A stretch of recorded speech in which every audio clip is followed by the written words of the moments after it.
हरे कृष्णा। सभी भक्तों का स्वागत करते हैं हमारे संडे मीटिंग में। ये नाइन्थ कैंटो है, आप यहाँ देख रहे हो, श्रीमद् भागवतम नाइन्थ कैंटो। और इस नाइन्थ कैंटो का जो टाइटल है वो है लिबरेशन। और लिबरेशन हम जानते हैं, हिंदी में इसको मुक्ति कहते हैं, इस भौतिक संसार से निकलना। इसका जो पहला चैप्टर है, ये देखिए यहाँ पर, king Sudyumna becomes a woman. अब ये अध्याय अगर आप पढ़ोगे तो ये नाइन्थ कैंटो की शुरुआत ही थोड़ी एक्चुअल, जैसे किसी नॉवेल में एकदम कोई ऐसा प्रसंग आपको दिखाया जाता है जहाँ पर एकदम ही माने अनएक्सपेक्टेड जो होता है, तो उस तरह से यहाँ पर ये इवेंट को दिखाया गया है। यहाँ पर जो सुखदेव गोस्वामी और परीक्षित राजा का जो संवाद है, यहाँ पर पूछा जा रहा है। जैसे एट कैंटो में प्रलय की बात की गई थी, माने नए से जो क्रिएशन होता है वो कैसे होता है, किस तरह से होता है। तो इस तरह से यहाँ पर आगे जो है वंश का वर्णन शुरू किया गया है। यहाँ पर देखिए, विवस्वान माने सूर्य देव के वंश का वर्णन। तो नाइन्थ कैंटो में आपको डिटेल्स मिलते हैं, जहाँ पर विवस्वान का वंश अब समाप्त हो जाता है। और सोम का जो वंश है, चंद्र का जो वंश है, वो चंद्र वंश की शुरुआत यहाँ पर नाइन्थ कैंटो में दिखाई गई है। तो हमारे पास प्रमुख दो वंश है। अगर कोई भी आपको पूछे कि हमारे वैदिक संस्कृति में सबसे प्रोमिनेंट कौन से दो वंश है, तो सिंपल है, हमारे पास दो ही वंश है जिसमें सूर्य और चंद्र इन्हीं का वर्णन किया गया है। तो यहाँ पर ये एक स्टोरी बताई जा रही है कि भगवान शिव और पार्वती के बारे में, ये चैप्टर में एकदम स्टार्टिंग में। तो ये सुद्युम्न नाम का एक बहुत शक्तिशाली राजा है, और वो एक दिन घोड़े पर जाता है, सवारी बने जंगल में जाता है। और ये सिंधु प्रदेश का राजा है, ये देखिए, शिकार के लिए जा रहा है ये राजा। और बहुत शक्तिशाली है, बहुत सुंदर भी है दिखने में। और वो एक जगह आता है जहाँ पर वो जंगल के नॉर्दर्न साइड में प्रवेश करता है। और वहां पर भगवान शिव और माता पार्वती की चर्चा की गई है, वो सेक्शन में जहाँ पर माता पार्वती और भगवान शिव अकेले ही वहां पर विहार कर रहे हैं। विहार का इनिशियल मतलब होता है कि ऐसे ही घूमना। और विहार का एक वो भी मतलब होता है जहाँ पर दोनों फिजिकली बहुत क्लोजली एसोसिएट करते हैं। तो जब ये राजा वहां प्रवेश करता है तो वो मेल से फीमेल हो जाता है। ये देखिए, ये श्लोक में बताया गया है कि transformed, their identities transformed and their sexes reversed. ये उन मैंने उनकी जो बॉडी है वो मेल से फीमेल बन गई है। और इसका फिर वो कारण पूछते कि भाई ऐसा क्यों हुआ। तो एक बार की बात है कि यहाँ पर देखिए 38 श्लोक में थोड़ा प्रसंग हमारे समझ के परे है, बट यहाँ पर बताया गया है कि माता पार्वती और भगवान शिव एकदम क्लोजली कनेक्टेड पोज में वहां पर बैठे हैं। और उस समय कई साधु संत वहां पर आते हैं, और वो उनको उस पोजीशन में देखकर उनको भी अच्छा नहीं लगता है। और माता पार्वती जो निश्चित रूप से एक हमारी माँ है, बट साथ ही साथ वो एक स्त्री भी है। और यहाँ पर माता पार्वती और शिव जी एकदम क्लोज बैठे हैं, तो वो उनके लिए भी ऑकवर्ड हो जाता है। तो ये आप कहेंगे ये मुद्दा क्यों लिया आपने कि भाई माता पार्वती और शिव का इतना क्लोज यहाँ पर वर्णन किया गया है, एकदम इंटीमेट वर्णन किया गया है। तो सिंपल है कि ये जो है ना, ये इसके लिए लिया है। ये कैंटो का नाम ही लिबरेशन, माने मुक्ति। हमको यहाँ से मुक्ति तभी मिलेगी जब हम ये मेल फीमेल अट्रैक्शन के परे जाएंगे। तब तक हम यहाँ से बाहर नहीं निकल सकते। इन सिंपल वर्ड्स हमारा जो मेन चैलेंज यहाँ पर इस मटेरियल लाइफ में है, वो और कुछ नहीं है, वो एक ही है। और वो है कि हमारे अंदर जो ईगो है, मेल में मेल ईगो है, फीमेल में फीमेल का ईगो है। और ये जब तक ईगो रहता है कि भाई मैं मेल हूं तो मुझे फीमेल की जरूरत है, और जो फीमेल है उनको लगता है मुझे मेल की जरूरत है। तो ये जो आइडेंटिटी लेकर हम चल रहे हैं मेल फीमेल की, ठीक है, जब तक ये सोच ही नहीं है कि मैं पुरुष हूं तो मुझे स्त्री की जरूरत है, और स्त्री है तो मुझे पुरुष की जरूरत है, ये सोच जब तक है तभी तक हमको मेल फीमेल या एक संघ की जरूरत पड़ती है, एक फिजिकल एसोसिएशन की जरूरत पड़ती है। अदरवाइज जिस दिन ये थॉट प्रोसेस समाप्त हो जाएगा, उस दिन अपने आप कहीं ना कहीं हमको जो आज लस्ट, विशेष करके जो मेल फीमेल अट्रैक्शन हमको इतना पीड़ा देता है, विशेष करके जब कॉलेज के डेज होते, विशेष करके आजकल बच्चों को 10th के बाद ये चीजों को डील करना बहुत डिफिकल्ट हो जाता है, क्योंकि एक्सपोजर भी जल्दी मिल जाता है। जब एक्सपोजर नहीं मिलना चाहिए तब एक्सपोजर मिलता है, और उस एक्सपोजर को हैंडल करने के तरीके हमको सिखाए नहीं गए हैं सबको।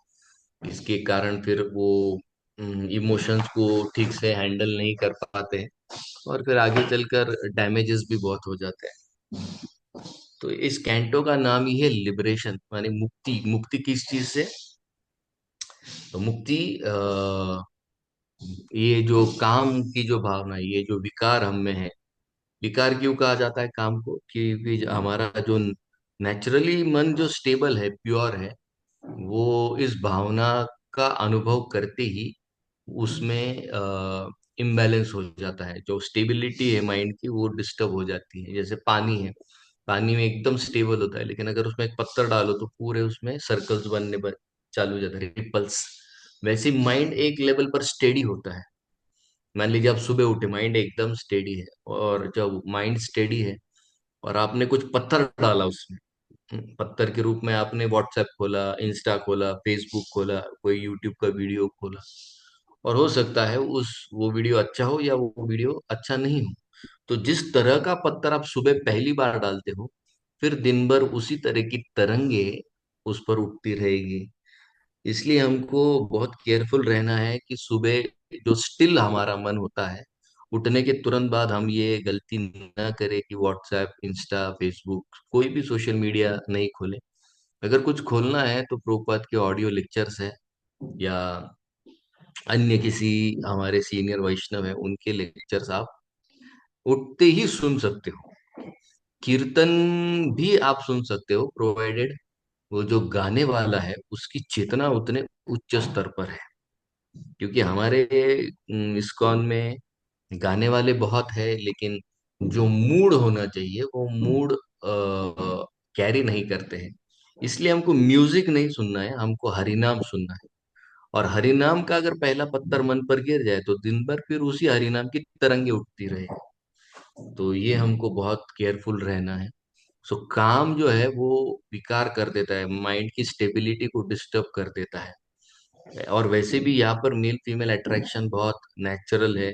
एक श्लोक आएगा, मैं आगे आपको दिखाऊंगा, 11वें स्कंद का ही है, तो मैं आपको बाद में दिखाता हूँ वो श्लोक, जहाँ पर ये बताया गया है कि तीन चीजें किसी भी जीवात्मा के लिए नॉर्मल है, या वो नेचुरली नॉर्मल नहीं कहेंगे उसको, नेचुरली उसका उस तरफ अट्रैक्शन हो जाता है। एक तो स्त्री पुरुष का आकर्षण है, दूसरा मद्यपान, माने ड्रिंक्स करना, इंटॉक्सिकेशन, और तीसरा है आपका मीट ईटिंग। ये तीन चीजें जीव को सहज रूप से यहाँ पर आकर्षित करती है। तो इन तीनों चीजों से हमको बचकर रहना है। इसके लिए ये तीन चीजें हमारे मन को, स्टेबल माइंड को इम्प्योर कर देती है, इम्बैलेंस्ड कर देती है। तो बहुत केयरफुल रहना चाहिए।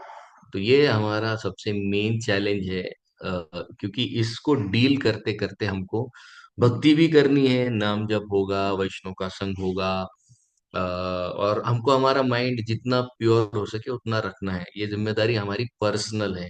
YouTube, social media, Instagram, Facebook ये जिम्मेदारी नहीं लेते।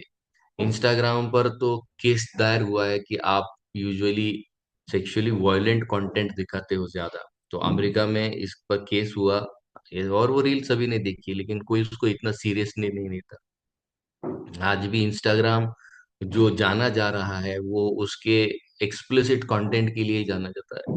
भले वो बहुत मेजरली यूज्ड प्लेटफॉर्म है, बट इंस्टाग्राम और फेसबुक ये दोनों ही उनके सेंसुअलिटी के लिए ज्यादा जाने जाते हैं, और यूथ इसके लिए वहां पर ज्यादा दिखता है। आप तो प्यूरिटी ये हमारी पर्सनल जिम्मेदारी है, वो सोशल मीडिया प्लेटफॉर्म नहीं लेता है। और इम्प्योरिटी आने के बाद जो भी खर्चा उठाना पड़ेगा, जो भी डैमेज होगा, वो हमारा पर्सनल होता है। इसलिए हमको बहुत बहुत बहुत केयरफुल रहना है कि हम क्या देखते हैं, क्या खाते हैं, क्या पीते हैं। और वैसे भी आज पौर्णिमा भी है, उसमें आज ग्रहण लगा हुआ है। जो जो बच्चे ग्रुप पर है, मैंने सोशल मीडिया पर भी रखा है, इस अपना स्टेटस पर भी रखा है।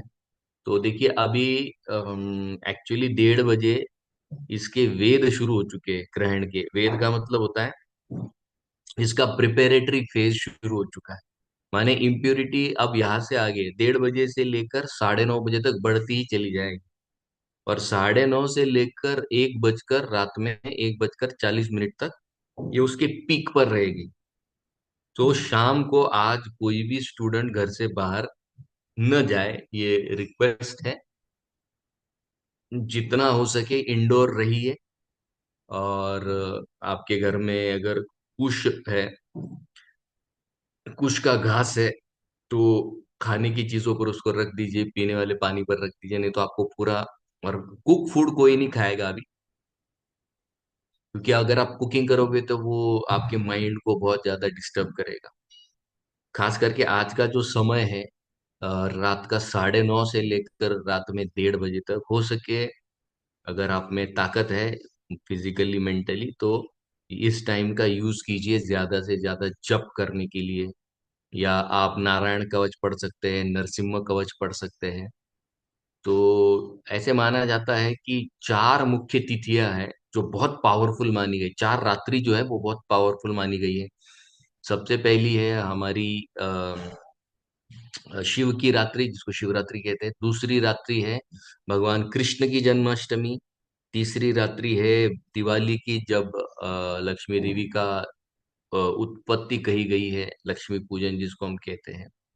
और चौथी एक है, वो मुझे याद नहीं, बट ये 4 रात्रि बहुत पावरफुल मानी जाती है। और ये 4 रात्रियों में अगर कोई साधना करता है तो उसका उसको हजारों हजारों गुना फल मिलता है। और ये जब पूर्णिमा, उस पूर्णिमा में विशेष करके आज का जो ग्रहण है, चंद्र का ग्रहण है, चंद्र को ग्रहण लगेगा आज, इसलिए चंद्र ग्रहण कहते हैं उसको। तो ये तो इन 4 रात्रियों से भी ज्यादा पोटेंट और पावरफुल मानी गई है, माने उससे भी 1000 गुना ज्यादा पावरफुल मानी गई है। तो आज की रात्रि में यूजुअली ये जो तांत्रिक लोग होते हैं वो अपने मंत्रों को सिद्ध करते हैं ताकि उसका मिसयूज कर सके। इसलिए आज नेगेटिव एनर्जी बाहर बहुत बड़े पैमाने पर दिखेगी। इसलिए गलती से भी कहीं पर भी खाइए मत, किसी से आपको छूना नहीं है। कोई कुछ आपसे मांगे कि हमको ये दान में दे दीजिए, आपकी निजी कोई वस्तु आप उसको दान में नहीं देंगे। न शर्ट, न पैंट, कुछ नहीं। आपके शरीर का कोई, शरीर को लगी हुई कोई चीज आप उसको नहीं देंगे। आपके बाल होंगे, आपके घर का कचरा होगा।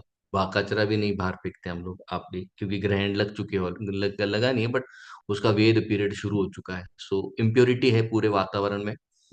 लोग नहीं मानते इस बात को, वो उनका पर्सनल प्रॉब्लम है, इस पर एक्सप्लेनेशन देने की कोई जरूरत नहीं है। हम बहस करते रहते हैं, बहस करने की कोई जरूरत नहीं, क्योंकि इसका जो इफेक्ट है वो फिजिकल कम दिखेगा, मेंटल ज्यादा दिखता है। सटल एनर्जीज है, और सटल एनर्जीज अपना इफेक्ट आज नहीं तो कल दिखाती है। क्योंकि ये नेगेटिविटीज जो इस फेज में इंट्रोड्यूस होती है आपके हमारे सटल बॉडी में, उसको निकालते निकालते कई बार ऐसे लोग ऐसे बड़े जो पंडित है वो कहते हैं कि कई बार 10-10 साल उस एनर्जी को निकालने में चले जाते हैं। अब ये मैंने ऐसे नहीं कि भूत भीत की बात नहीं कर रहे हैं हम लोग, बट ये जो इन्फ्लुएंस है होता है माइंड का, एक सटल एनर्जी माइंड स्टोर कर लेता है। और फिर वो एनर्जी, जो नेगेटिव एनर्जी स्टोर्ड है, वो ओवर पीरियड ऑफ टाइम उसका इफेक्ट बॉडी पर और माइंड पर दिखाती है। सो मेन काम यहाँ पर क्या करना है, घर पे रहिए। अभी तो आपके खाने का भी टाइम समाप्त हो चुका है। घर पर खाना मत बनाइए। और जो बना है उसको तो आपको फेंकना ही पड़ेगा, क्योंकि ऑलमोस्ट 5:30 बजने में है अभी। तो 9:30 बजे तो एक्चुअल ग्रहण शुरू हो जाएगा। सो जितना हो सके प्यूरिटी रखिए। 9:30 बजे अगर आप चाहते हैं कि भाई मैं एक्स्ट्रा जब करने वाला हूँ, तो नहा कर बैठिए। 9:30 को नहाने चले जाइए। नहाकर आप जब शुरू कीजिए, 1:30 बजे 1:37 को समाप्त हो जाएगा। उसके बाद फिर से नहाकर आपको सोना है। अगर आप जगे हो तो। सोए हो तो वैसे भी कुछ नहीं, अगर सो रहे हो तो हाथ में कुश का गवत लेकर आपको सोना है, ताकि उस काल की, मान लीजिए कि भाई नहीं हो रहा आपसे रात में जगना, कोई बात नहीं, लेकिन हाथ में आपके कुश का घास होना चाहिए। अगर कुश नहीं है तो तुलसी आप हाथ में पकड़कर, या आपकी जेब में 3-4 तुलसी के पत्ते रखकर आप सो सकते हो। तो उससे भी काम बन जाता है। सो शास्त्र हमारे हर जगह पर प्लस माइनस कंसीडर करके सारे उपाय देते हैं। ऐसी कोई रिजिडिटी नहीं कि जगना ही। बट उस समय एटमॉस्फेयर में इम्प्योरिटी का काल ज्यादा रहेगा। तो इम्प्योरिटी का इफेक्ट तो निश्चित रूप से हर किसी के बॉडी पर होता है। तो ये हमको प्रिकॉशन लेने हैं। जैसे लस्ट इम्प्योरिटी है, और उससे सटल है। अभी लस्ट किसको दिखता है? आप किसी स्त्री या पुरुष से आकर्षित हो जाते हैं, किसको पता चलता है कि आप आकर्षित हो गए? आप और आपका परमात्मा है, इन दोनों को ही पता चलता है कि आप आकर्षित हुए हो। दुनिया को कोई पता ही नहीं चलता, क्योंकि वो एनर्जी इतनी सटल है, इतनी सूक्ष्म है। किसको दिखती हो? किसी को दिखती नहीं हो। वो सिर्फ आप अनुभव कर पाते हो। वैसे ही ग्रहण की जो एनर्जी है, वो अनुभव की एनर्जी, वो दिखता कुछ नहीं उसमें। कई लोग आर्टिकल पे आर्टिकल भेज रहे हैं, ढोंग है, ये है, वो है, साइंस कुछ नहीं बोलता है। साइंस ऐसे भी गधा है, क्योंकि उसका नॉलेज जो है वो सटल एनर्जीज को लेकर अभी अभी वो उनका रिसर्च शुरू है। हमारे यहाँ पर तो लंबे समय से सटल एनर्जीज के बारे में बोला जा रहा है। ऑरा हीलिंग, चक्र हीलिंग। अब चक्र किसको दिखते पता है? ये शरीर में। लेकिन आज बड़ी बड़ी बीमारियां चक्र हीलिंग से ठीक हो जाती। सो ये टाइम है, साधना का भी टाइम है, और आगे बढ़ने का भी टाइम है। अगर हो सके तो आप निश्चित रूप से इसका यूज कीजिए, और ज्यादा से ज्यादा हम स्पिरिचुअल प्रोग्रेस कर सकते हैं। क्योंकि अगर आप, जैसे हम कार्तिक में कहते हैं, एक माला जप करोगे तो 1000 गुना फल मिलता है, वैसे ही यहाँ पर भी कई कई गुना आपको उसका बेनिफिट मिलता है। क्योंकि जितना नेगेटिवली चार्ज टाइम होता है, तो नेचर ने प्रोविजन ये किया है कि आप अगर उसमें कोई स्पिरिचुअल प्रैक्टिसेस करते हो, तो उसका भी उतना ही आपको ज्यादा बेनिफिट मिलता है, ताकि उस एनर्जी को आप न्यूट्रल रख सको, उसका इफेक्ट आप पर ना हो। सो इसके लिए हो सके उतना आप नाम जप कीजिए, भागवत पठन कीजिए, नारायण कवच पढ़िए, नरसिम्हा कवच पढ़िए बार बार। जैसे भी आपको ठीक लगता है, कि आप जिस लेवल पर प्रोटेक्शन चाहते हो वो मांगिए, क्योंकि सहज मिल जाता है। देवी देवता, और ये जो भी आप गाओगे, चैंट करोगे, ये देवी देवताओं के साथ शेयर किया जाता है। क्योंकि आज उन पर, उनकी लड़ाई का दिन है आज। जिन जिन लोगों को लगता है कि भाई स्वर्ग में बड़ा आनंद है, नहीं। तो देखिए, हमारे यहाँ पर तो साल में कम से कम 2 बार ग्रहण लगता है। और हमारा एक साल माने उनका एक दिन होता है। तो सोचिए, उनकी एक दिन में दो दो बार लड़ाइयाँ हो रही है उनकी यहाँ पर। तो इस भौतिक जीवन में सुख की अभिलाषा छोड़ दीजिए। यहाँ पर सुख कुछ नहीं होता है। There is no happiness in the entire material creation. उनको दो दो, आज ये सब लोग लड़ाई है, प्रॉपर लड़ाई होगी इनकी और राहु केतु की। सब अपने अपने हथियार लेकर निकलने वाले हैं। इसलिए यहाँ पर मंत्र सिद्धि का भी एक कॉन्सेप्ट आता है, क्योंकि देवी देवताओं को आपके साधना के बल की जरूरत पड़ती है। अब आप कहेंगे उनको कैसे जरूरत पड़ती है? क्योंकि ग्रहण का मतलब ही क्या है अभी? एक दूसरा प्लेनेट है जो इनसे ज्यादा इन्फ्लुएंशियल हो जाता है, और ये टाइम की बात है। अरे सोचिए, टाइम अगर फेवर करे किसी को, तो आप उसका कुछ नहीं बिगाड़ पाओगे। जैसे राहु केतु को यहाँ पर प्रोमिनेंस दिया जाता है, तो जब इसको प्रोमिनेंस मिलता है, तो ऐसी नेगेटिव एनर्जी सरचार्ज हो जाती है पूरे एटमॉस्फेयर में, और कुछ समय के लिए टाइम उसको अलाउ भी करता है। तो इन लोगों के तो हालत खराब हो जाती है देवता की। तो उनके यहाँ पर तो ऐसे भी, आज हमारे काल के अनुसार 3.5 घंटा तो अब उनके यहाँ पर युद्ध होने वाला है प्रॉपर। अब की तैयारी चालू हो चुकी है, वो सब लोग भिड़ भी चुके होंगे अभी। तो सोचिए, प्लैनेट, इस क्रिएशन में ऐसी कोई जगह नहीं है जहाँ पर आप पीसफुली रह सकते हो। इसलिए यहाँ से निकलना, ये जो नाइन्थ कैंटो है ना, तो ये यही बताएगा आपको, ये जो लिबरेशन की बात की जा रही है ना यहाँ पर, ये देखिए यहाँ पर ये जो लिबरेशन की बात की जा रही है, उससे तो आपको यही समझना है कि भाई कोई सुख नहीं है यहाँ पर।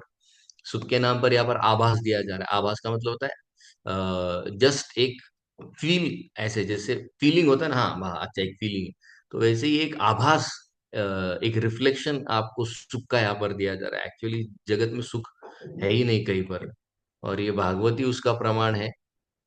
जिससे आप ये समझ सकते हो कि इस सृष्टि में, अब जैसे यही चैप्टर देखिए यहाँ पर, हम पिछले 3 सत्रों से देख रहे हैं यहाँ पर अत्रि ऋषि और उनके पुत्रों की बात की जा रही है। देखिए सोमदेव अत्रि के आंसुओं से निकले हैं। अब ये सोमदेव को जब राजा बनाया जाता है, ब्रह्मा जी उसको अपॉइंट करते हैं, हमने देखा ये पिछले सत्र। अब क्या ही जरूरत है दूसरे की पत्नी को फोर्सफुली किडनैप करके लेकर गया, ये देखिए। और ये भी कौन है? सोमदेव है। और आज उन पर ही ग्रहण पड़ने वाला है, वो आज चंद्र का ग्रहण है, सूर्य का नहीं आज। तो आज तो इनके लिए, जिन जिन के चार्ट में चंद्र वीक है, तो उनको थोड़ा सतर्क ही रहना है, आप कंटिन्यूस नाम जप में रहना है, ताकि नेगेटिव इन्फ्लुएंसेस आप पर न हो। अब क्या जरूरत है दूसरे की पत्नी को उठाने? नहीं भाई, बस हमको पसंद आ गया, लेकिन आपके पास तो 27 27 पत्नियां हैं, आपको क्या ही जरूरत है? लेकिन सेटिस्फेक्शन है नहीं ना किसी के पास।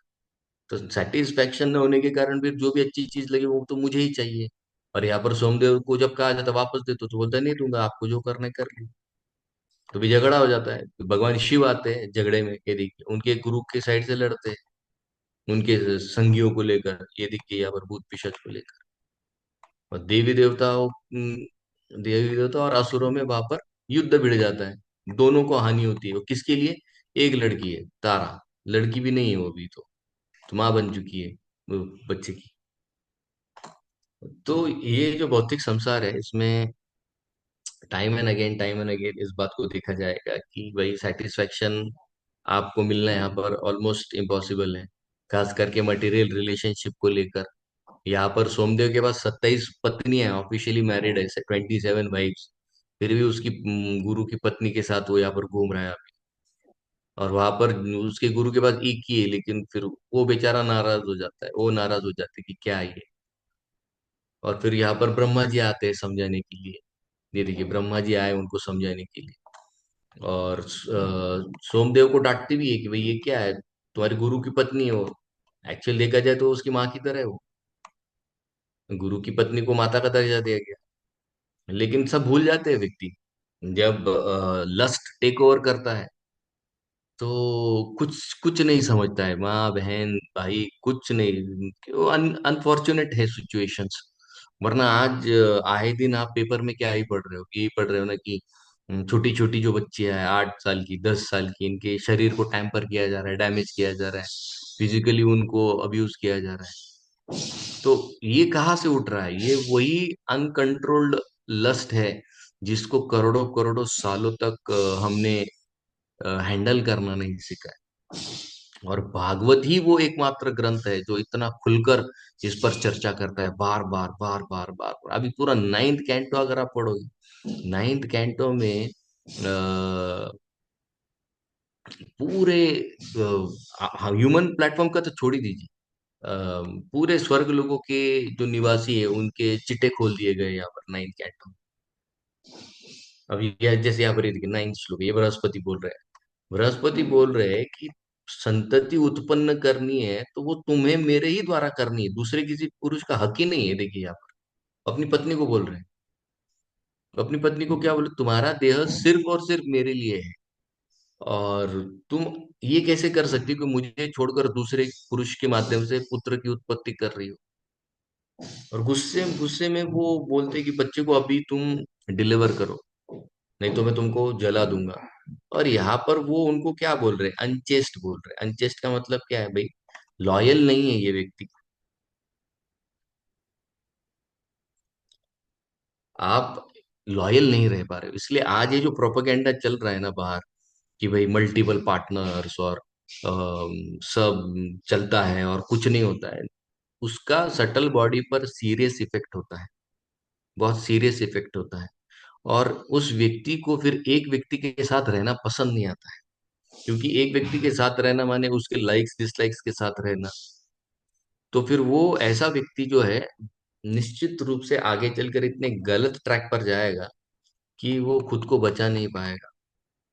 आजकल टायर 1 सिटीज में ये होमोसेक्सुअलिटी है। होमोसेक्सुअलिटी का मतलब क्या होता है? होमोसेक्सुअलिटी माने होमो नहीं है, होबो, HOBO। होबो का मतलब क्या होता है कि हस्बैंड और वाइफ नाम के लिए है, लड़का लड़की एक साथ रहते हैं। और एक साथ क्यों रहते हैं? क्योंकि मेट्रो सिटीज में रहने का खर्चा बहुत ज्यादा है। तो खर्चा बहुत ज्यादा है तो दोनों एक दूसरे के पैसे को शेयर भी करते हैं, एक दूसरे के अपार्टमेंट को, बहुत आलीशान अपार्टमेंट लेते हैं लेकिन घर भाड़ा एक साथ भरते हैं। और फिर एक दूसरे की हेल्प लेकर वो अपने पर्सनल लाइफ को जीते हैं। इसको होमोसेक्सुअलिटी बोलते हैं। अब आप सोचिए, आज आपका इसके साथ नहीं जमता, आप इसके साथ कुछ टाइम स्पेंड करोगे, उससे फिजिकल कुछ बेनिफिट्स ले लोगे, इससे नहीं हुआ दूसरे के पास, दूसरा नहीं हुआ तीसरे के पास, आपका मन आपको किसी हालत में छोड़ेगा नहीं, क्योंकि आपने आपके मन को इस गलत तरीके से ट्रेन किया हुआ। तो ये भागवत इतनी क्लैरिटी देगा, इतनी क्लैरिटी देता है कि भाई कृष्ण प्रेम का जो रस है उसके बिल्कुल विपरीत रस ये है, आदि रस जिसको कहते हैं। देखिए, सेक्स को कोई सेक्स नहीं कहते, क्योंकि आध्यात्मिक जीवन जगत में तो ऐसे भी सेक्स नाम की कोई चीज नहीं। वहां पर स्त्री पुरुष का आकर्षण निश्चित रूप से, लेकिन वहां पर फिजिकल यूनियन नहीं होता है वैकुंठ में। लेकिन वही जो कृष्ण के प्रति का वैकुंठ का प्रेम है वो यहाँ पर आकर लस्ट, माने सोचिए क्या पावरफुल वो एक एलिमेंट है कि पूरा भौतिक संसार बन गया है। इस भौतिक संसार में और कुछ नहीं है, कुछ नहीं। There is only one thing that is prominent, and that becomes the fuel for this material world to be run, and that is the male female attraction. और ये आपका हर जगह पर ये प्रोमिनेंट एलिमेंट बनता है। मैं आपको प्रैक्टिकल एग्जांपल देता हूँ। हमारे जितने भी प्रोडक्ट्स बेचे जाते हैं टीवी पर, उसमें क्या है, मेल फीमेल इंटरेक्शन। प्रोडक्ट बगल में रह जाता है, लड़का लड़की क्या करते हैं, इसको देखकर यूथ जो है प्रोडक्ट खरीदते हैं। कॉर्पोरेट में आज होड़ लगी है, किसको जल्दी प्रमोशन मिलेगा, किसको पोस्ट मिलेगी, उसके लिए लड़का भी और लड़कियां भी अपने आप को बेच देते हैं सामने वाले को, जो भी उनके सीनियर्स हैं। अल्टीमेटली घूम फिर कर सीनियर ने क्या मांगा, पैसा मांगा? नहीं, फिजिकल लेवल पर कोई चीज हमको आप दीजिए। और वो क्या ही चीज है हम सब जानते हैं। इस संसार के बड़े बड़े फिर वो न तो साधु संत छूटे हैं, न तो बड़े कोई पॉलिटिशियन हो या राजा हो वो छूटे। ये बंधन सब पर लगा हुआ है। भागवत तो इतना क्लियरली कहता है कि दो ही लोग इस संसार में जो काम की भावना से परे है, और वो है नर और नारायण ऋषि। और अगर आप नर और नारायण दोनों नहीं हो तो जो भी भागवत कह रहा है वो हमको फॉलो करने के लिए तैयार होना चाहिए। ये हमारे लिए बेनिफिशियल है, ताकि हम पीसफुली हर चीज का आनंद ले सकें। क्योंकि लस्ट ऐसी चीज है ना, जो आपके पास है उसका आनंद आपको कभी नहीं लेने देगी, उसमें कभी हैप्पी और सेटिस्फाइड रहने नहीं देगी आपको, इम्पॉसिबल है आपको रहना। सो इन सारी चीजों को सामने रखिए, भागवत पढ़िए, प्रभुपाद जी की बुक्स पढ़िए, आधा पेज, एक पेज, एक चैप्टर, जो भी आपका टाइम मिलता है। हम ये नहीं कह रहे कि अभी दिन भर लगे रहिए, हम जानते हैं आपकी पढ़ाई है, किसी का बिजनेस है, कोई स्टूडेंट है। लेकिन प्रभुपाद बुक्स ऑनलाइन भी अवेलेबल है। कम से कम एक पेज, दो पेज, एक श्लोक, दो श्लोक रोज पढ़िए, ताकि हम इस इनसेन वर्ल्ड में सेन बनकर रहे, सैनिटी रहे थोड़ा। सैनिटी समझते हैं ना आप लोग, माने कुछ विचार पूर्वक कार्य करे, ऐसी कम से कम बुद्धि हमारे पास हो। वरना बाहर का प्रोपागेंडा इतना सीरियसली नेगेटिव है कि मुझे नहीं लगता कि अगर हमारे पास अच्छी साधना नहीं है तो हम बच पाएंगे। इम्पॉसिबल है बचना। सो जो भी आपको लग रहा है कि भाई ये लोग का जब करते फिर भी ठीक ठाक है, नहीं, कोई ठीक ठाक नहीं, गारंटी से मैं छाती ठोक कर बता सकता हूँ, कोई ठीक ठाक नहीं। उसका सत्व जिस दिन खत्म हो जाएगा ना, और किन लोगों का सत्व उनके पुण्य के कारण है जो उसकी प्रीवियस लाइफ से आ रहा है, जिस दिन वो समाप्त हो जाएगा ना, एक ऐसा ब्लंडर करेगा कि सारी दुनिया चौंक जाएगी। सो उससे बेटर हम खुद को सेफ रखें। हमारी सेफ्टी हमारी जिम्मेदारी है। कोई सोशल मीडिया, कोई यूट्यूब कब क्या दिखा दे, मुझे आज भी याद है, 4 साल पहले तक मैं ट्रू कॉलर यूज करता था। वो एक दिन उन्होंने ऐसा भयंकर ऐड लगाया उसमें, ऐसा भयंकर कि मैंने उस दिन से ट्रू कॉलर ही मेरे मोबाइल से हटा दिया। उनको क्या लेन देन है आपको क्या दिखाना है क्या नहीं दिखाना है, क्या अच्छा है क्या नहीं। They are only concerned about money. Okay, so please be careful, be aware. हमारा प्रोटेक्शन हमारे हाथ पर है। ठीक है। हरे कृष्णा। शिल प्रभुपाद की जय, अनंत कोटि वैष्णव वृंद की जय।